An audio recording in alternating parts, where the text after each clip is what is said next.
नमस्कार दोस्तों, आप सभी का स्वागत है वर्ल्ड न्यूज नेटवर्क में। दोस्तों, हमने कई बार ऊर्जा पैदा करने वाले स्रोतों के बारे में सुना है, जैसे electric energy, hydro electric energy, ऐसे ही कई और।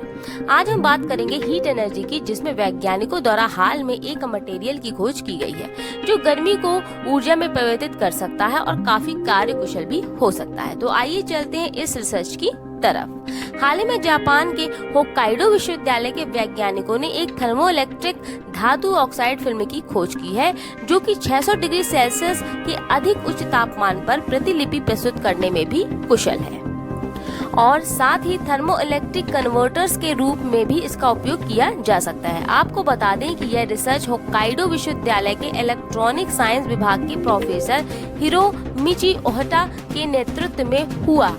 मटेरियल की बात की जाए तो ये मटेरियल बेरिलियम कोबाल्ट ऑक्साइड से बना है और जो कि थर्मोइलेक्ट्रिक कन्वर्टर्स को संश्लेषित भी कर सकता है। तो क्या है ये थर्मोइलेक्ट्रिक मटेरियल और इसका प्रभाव? Jawaharlal Nehru centre for advance scientific research Bangalore के वैज्ञानिकों के हिसाब से जब कोई मटेरियल का एक सिरा दूसरे सिरे को ठंडा रखते हुए गर्म किया जाता है तो ऐसी धातु को थर्मोइलेक्ट्रिक मटेरियल कहा जाता है। थर्मोइलेक्ट्रिक प्रभाव उस घटना को संदर्भित करता है यानी बताता है जिसके द्वारा या तो तापमान अंतर विद्युत क्षमता बनाता है या तो फिर विद्युत प्रवाह तापमान में अंतर बनाता है। थर्मोइलेक्ट्रिक रूपांतरण प्रक्रिया की खास बात ये भी है कि गर्मी को बिजली में परिवर्तित करने के माध्यम से वेस्ट हीट को ऊर्जा संरक्षण और पुनः उपयोग में लाने का एक आशाजनक स्रोत हो सकता है।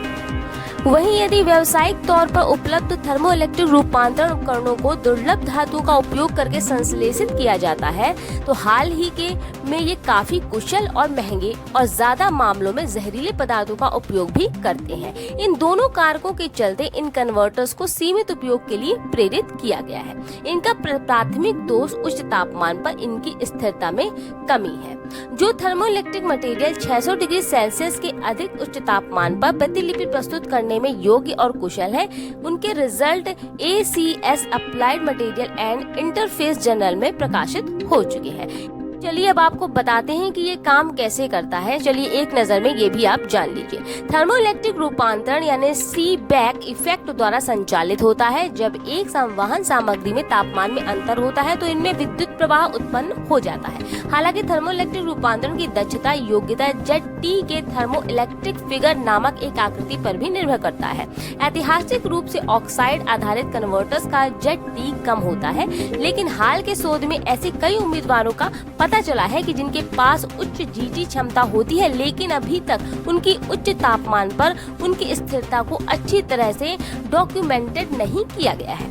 हिरोमिची ओहटा रिसर्चर्स की टीम करीब 2 दशकों से स्तरित कोबाल्ट ऑक्साइड की फिल्मों की दक्षता के परीक्षण पर काम कर रही है। इस अध्ययन में टीम ने बताया कि इन फिल्मों की थर्मल और रासायनिक स्थिरता को जांच करने के साथ साथ उच्च तापमान पर उनके GT मानों को भी मापा गया है और साथ ही सोडियम, कैल्शियम, स्ट्रोंटियम या बेरियम के साथ स्तरित कोबाल्ट ऑक्साइड फिल्मों का भी परीक्षण किया गया है और उनकी संरचना, प्रतिरोधकता और तापी चालकता को भी अच्छी तरह से विश्लेषित किया गया है। बताया कि उन्होंने परीक्षण में क्या पाया। तो टीम का बताना रहा कि 4 प्रकारों में से बेरियम कोबाल्ट ऑक्साइड स्तरित फिल्म में संरचनात्मक अखंडता और 600 डिग्री सेल्सियस के उच्च तापमान पर विद्युत प्रतिरोधकता के मामले में अपनी स्थिरता बनाए रखता है। इसकी तुलना में सोडियम और कैल्शियम कोबाल्ट ऑक्साइड फिल्में केवल 350 डिग्री सेल्सियस तक ही स्थिर रह सकती है और strontium cobalt oxide film 450 degree Celsius तक स्थिर रही और बेरियम कोबाल्ट ऑक्साइड फिल्म का ZT तापमान के साथ बढ़ता गया। कुछ व्यावसायिक रूप से उपलब्ध थर्मोइलेक्ट्रिक कन्वर्टर्स की तुलना में 600 डिग्री सेंटीग्रेड पर ये लगभग 0.55 तक पहुंच गया। टीम ने आगे बताया कि हमारे अध्ययन से पता चला है कि बेरियम कोबाल्ट ऑक्साइड फिल्में उच्च तापमान पर थर्मोइलेक्ट्रिक रूपांतरण उपकरणों के लिए एक उत्कृष्ट मटेरियल उम्मीदवार होने की संभावना है, यानी उम्मीदवार हो सकते हैं। हिरोमिची ओहटा ने आगे बताया कि इसके अलावा वे पर्यावरण के अनुकूल हैं और व्यापक तैनाती की संभावना को भी प्रस्तुत करते हैं। तो दोस्तों, यह खोज हमें गर्मी को ऊर्जा में परिवर्तित करने में बहुत उपयोगी हो सकती है। साथ ही खोज समूचे ऊर्जा के स्वरूप को भी बदल सकती होती है। इस धातु के बारे में वैज्ञानिक और जानकारी जुटाने में लगे हुए हैं। जैसे ही इससे जुड़ी कोई नई जानकारी आती है हम अपने चैनल पर आपको जरूर बताएंगे। तो ये थी पूरी बात इस रिसर्च से लेकर। फिलहाल इतना ही, फिर मिलेंगे नए रिसर्च और खबरों के साथ। जुड़े रहिए एन वर्ल्ड के साथ। ज्यादा जानकारी के लिए हमारे पोर्टल www.nworld.com पर विजिट करना ना भूलें। इजाजत दीजिए, नमस्कार।